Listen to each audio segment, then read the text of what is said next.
All right, welcome to Valhalla Sports Talks Vikings post-game show. Vikings go on the road, get a big victory against the Green Bay Packers. The final from Lambeau, 24-10. A game that the Vikings pretty much dominated from start to finish. Green Bay's woes scoring in the first half continued today for the entire first half. Scoring by quarter, the Vikings get 7 in the first.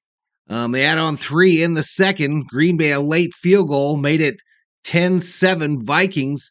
And then the second half, the third quarter, the Vikings 2 touchdowns to the Packers 1.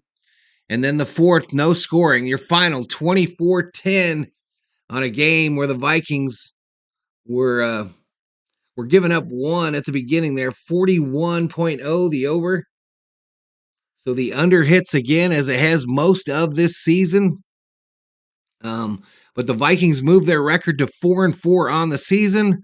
They'll be watching intently tomorrow night as the Lions take on the Raiders on Monday Night Football, hoping to gain ground in the NFC North standings. The big news in this game, an injury to Kirk Cousins late in that third. He just stepped up in the pocket. It looked like he immediately knew something was wrong with that right foot and went down. And that's the kind of non-contact injury. Everybody immediately, including me, starts worrying about that 3-letter injury acronym. And we'll find out. They're looking at Cousins currently now. I imagine we'll hear something shortly in this post-game presser by O'Connell. But the Vikings get the victory, 24-10, a dominating game, 346 total passing yards, or total yards to Green Bay's 270. Passing yards, we dominated their 284 to 196. Still didn't win that rushing battle. Alexander Madison, while he runs hard, he just doesn't have that spark that we need in our starting running back, y'all. So many people clamoring for Cam Akers to get more of an opportunity. I would like them to give Chandler some more opportunities as well. But the Vikings a big victory, and they'll go to Atlanta next week to take on the Falcons. But who is going to be at the helm? That'll be the big question here.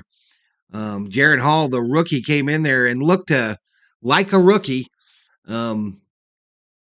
struggling to get anything done on offense.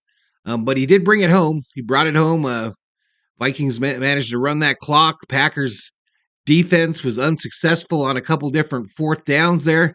Vikings' defense is starting to look legit, y'all. They're starting to look legit, make plays when it counts. So it's kind of a weird, just like any other time you're a Viking fan, right? So it's a kind of a weird time here. We know something's probably desperately wrong with our quarterback. We have no idea what the answer is there. Trade deadline, Tuesday, 4 p.m. Eastern. So now what do the Vikings do? You figured if they got a win, they would look to either add or stand pat. You figured with a loss, they would likely trade. But this kind of feels weird, y'all. If Kirk Cousins is out for an extended period of time, for the rest of the year even, what do the Vikings do? Could this have been the last game for Kirk Cousins as the starting quarterback for our Minnesota Vikings? Lots of questions, y'all. Lots of questions as this game ends.